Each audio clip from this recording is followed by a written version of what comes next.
Mark எழுதிய நற்செய்தி அதிகாரம் 12 இறை வசனங்கள் 13 முதல் 17 முடிய. பரிசேயர் இயேசுவை அவருடைய பேச்சில் சிக்க வைக்க ஏரோதியர் சிலரை அவரிடம் அனுப்பி வைத்தனர். அவர்கள் அவரிடம் வந்து, போதகரே, நீர் உண்மை உள்ளவர், ஆள் பார்த்து செயல்படாதவர், எவரையும் பொருட்படுத்தாமல் கடவுளின் நெறியை உண்மைக்கு ஏற்ப கற்பிப்பவர் என்பது எங்களுக்கு தெரியும். சீசருக்கு வரி செலுத்துவது முறையா இல்லையா, நாங்கள் செலுத்தவா வேண்டாமா என்று கேட்டார்கள். அவர் அவர்களுடைய வெளிவேடத்தை புரிந்து கொண்டு, ஏன் என்னை சோதிக்கிறீர்கள்? என்னிடம் ஒரு தெனாரியம் கொண்டு வாருங்கள், நான் பார்க்க வேண்டும் என்றார். அவர்கள் அதை கொண்டு வந்தார்கள். இயேசு அவர்களிடம், இதில் பொறிக்கப்பட்டுள்ள உருவமும் எழுத்தும் யாருடையவை என்று கேட்டார்.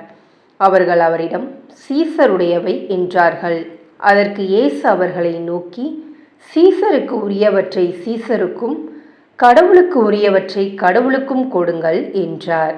அவர்கள் அவரை குறித்து வியப்படைந்தார்கள். இது கிறிஸ்துவின் நற்செய்தி. கிறிஸ்துவே உமக்கு புகழ்.